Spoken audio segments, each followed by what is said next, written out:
Welcome to the Automation Live Virtual Summit. In this session, where we will examine the key requirements when adopting multi-cloud environments.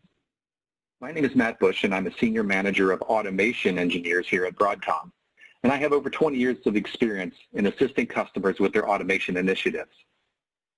During this session, we'll take a look at the challenges of using multiple cloud vendors and how they can affect your digital transformation initiatives.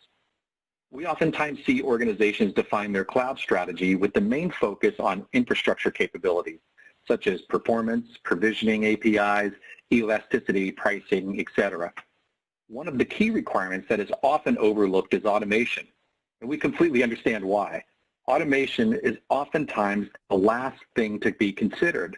That's because most of the time we don't know automation is there, at least until it's not working, and then it becomes painfully obvious. At Broadcom, we believe that automation is your most important asset for managing mission-critical business processes. You've been driving efficiencies in your organization for years with automation. Now, when the infrastructure complexity is increasing due to the mix of private cloud, public cloud, and even your on-premise legacy systems, automation is even more important. So how should we think about leveraging automation to address the new challenges of multi-cloud? Let's dive in and take a look. So as you move to the cloud, the most common services you will consume are platform as a service and software as a service. So when you choose software as a service as an option, something like Salesforce or Workday, the existing or legacy application will be replaced with a vendor-supplied application that is cloud-hosted.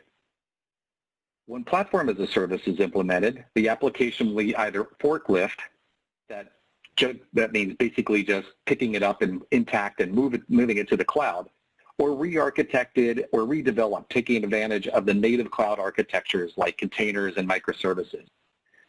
Either way you move to the cloud, you also need to plan to extend your operational controls along with that application. So let's examine some of the things that you need to consider. So I think the main question is, are you comfortable with migrating your existing business processes? The business processes you have in place on-premise are core to the operation of your business. If these processes are not completed timely and accurately, business results will suffer. Customers don't receive goods and services in a timely manner, inaccurate results can occur, and the bottom line can suffer. And some other things you need to consider are, how do you ensure the same level of service? How can you manage the processes from end to end? How many distinct tools are you actually using in that process? How much manual processing are you willing to tolerate? We introduce manual steps to the process. Operationally, are you ready to handle new layers of complexity that will be added when moving to the cloud? So you can see you have a lot to consider, and oftentimes you will have to change how you operationally manage your new applications and environment. But before we address the specific topic of cloud automation, let's review some of the common misconceptions about the cloud. I'd like to point out that the picture on the slide has been carefully chosen. This is the Piazza della Bocca della Verità. Sorry about my Italian, it's not very good. And it's located in Rome. This is where you can find the mouth of truth. So basically, if you're a brave visitor, you can stick your hand into the mouth, and legend says, if you don't tell the truth, you will be bitten. So it's basically an ancient Roman lie detector. So let's take a look at the first myth. You only move to the cloud to save on infrastructure and operation cost. The reality is that for most companies, agility is the ultimate goal for moving to the cloud. You can innovate faster, and cost is just another benefit. Secondly, if you are not completely in the cloud, then you are not innovative, and that's not true. Moving legacy applications is generally not a good cloud use case. The cost-benefit ratio just isn't right. That's why companies are implementing hybrid cloud strategies, mixing cloud and legacy infrastructures. The next one, you need to stick with one single cloud vendor. Of course, reducing the number of vendors has always been a way to reduce complexity, but it is almost impossible to get everything you need from one single vendor. So just look at your company today. You might be using AWS, Google, Oracle, SAP, Workday, HubSpot, Box, ServiceNow, and the list goes on. The reality is that selecting a cloud vendor is generally a functionality-based decision. The next one we have is multi-cloud prevents vendor lock-in.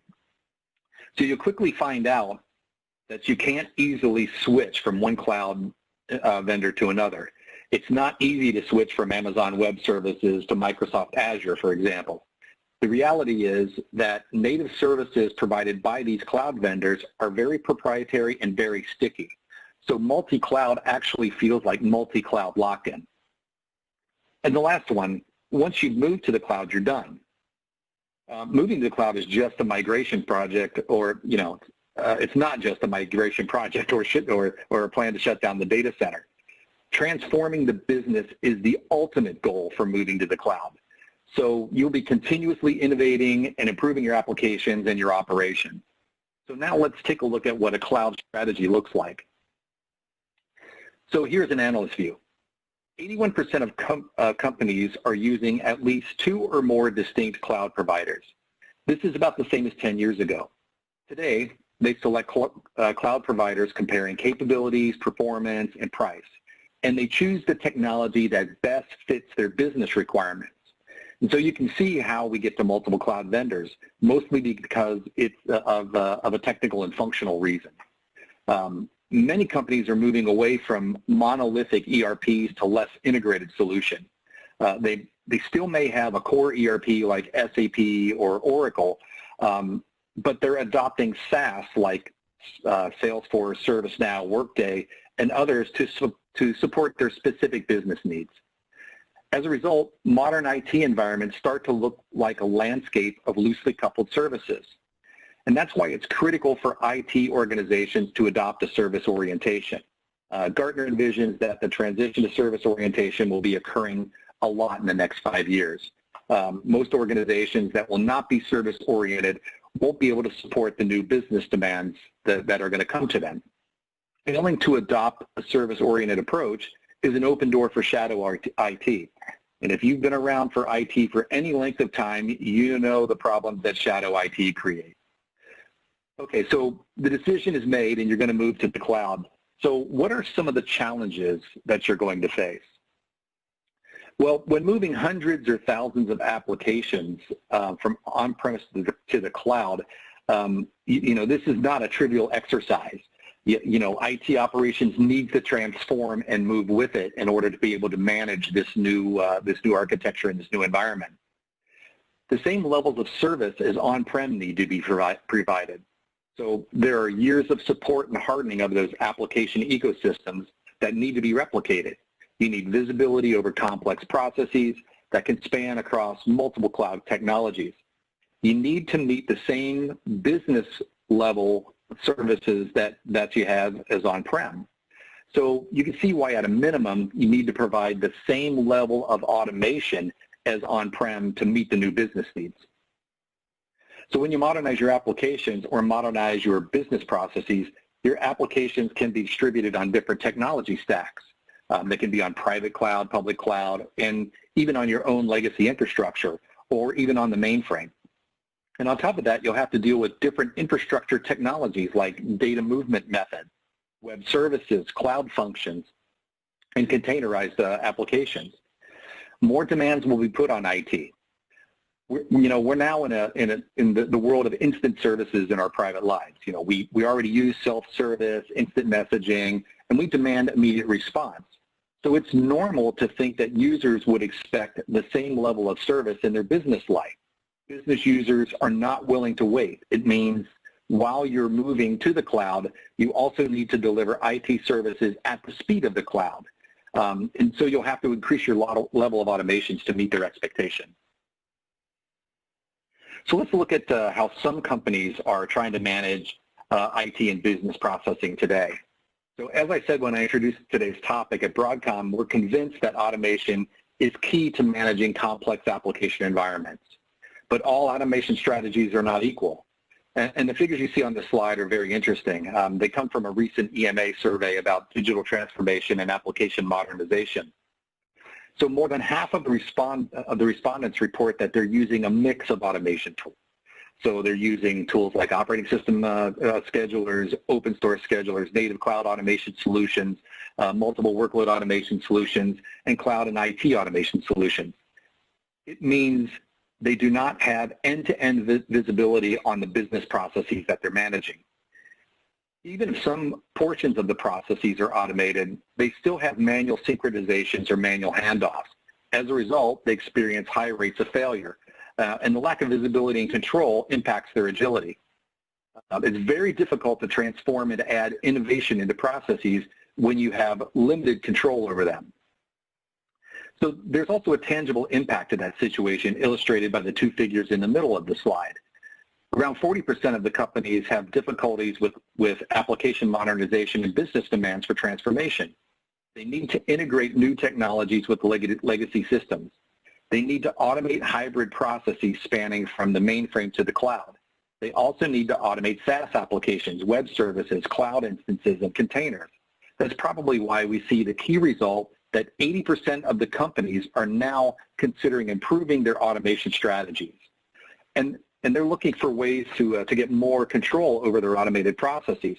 So with that said, what are your options? So here at Broadcom, we have a global approach to automation. We're not just delivering point automation solutions. We're helping customers to adopt an automation center of enablement approach. What this does is create an automation-first culture. It's a holistic enterprise approach to automation, automating everything where you can to drive efficiency while following best practices. And so there's really 6 main use cases where we're integrating it open source, multi-cloud, and even competitive solutions to help customers on their initiatives. So the first we'll talk about is automation intelligence. Provide visibility across critical business processes, even if you're using multiple automation vendors. Multi-cloud automation, and this is today's topic. Automate delivery of infrastructure and IT services across clouds and ITSM tools. Continuous delivery release automation, automate the deployment of code, configuration, and full stack applications. Workload automation, this is the traditional automation of business processes across platforms and business applications. Data pipeline automation, automate a mix of data movements and data processing in large volumes. And site reliability automation, automate problem detection and remediation for improving site reliability engineering initiatives. So really about adding more agility into the IT operations. So as you move forward on your cloud journey, here at Broadcom, we're dedicated to help ensuring your continued success. So as a conclusion, I'd like to give you 3 good reasons to trust Broadcom for your automation. First, intelligent automation. With augmented visibility and control, Broadcom can help you migrate your existing workloads to the cloud with confidence. We support a broad ecosystem. When you select an automation solution, you need to ensure it covers your technology end-to-end.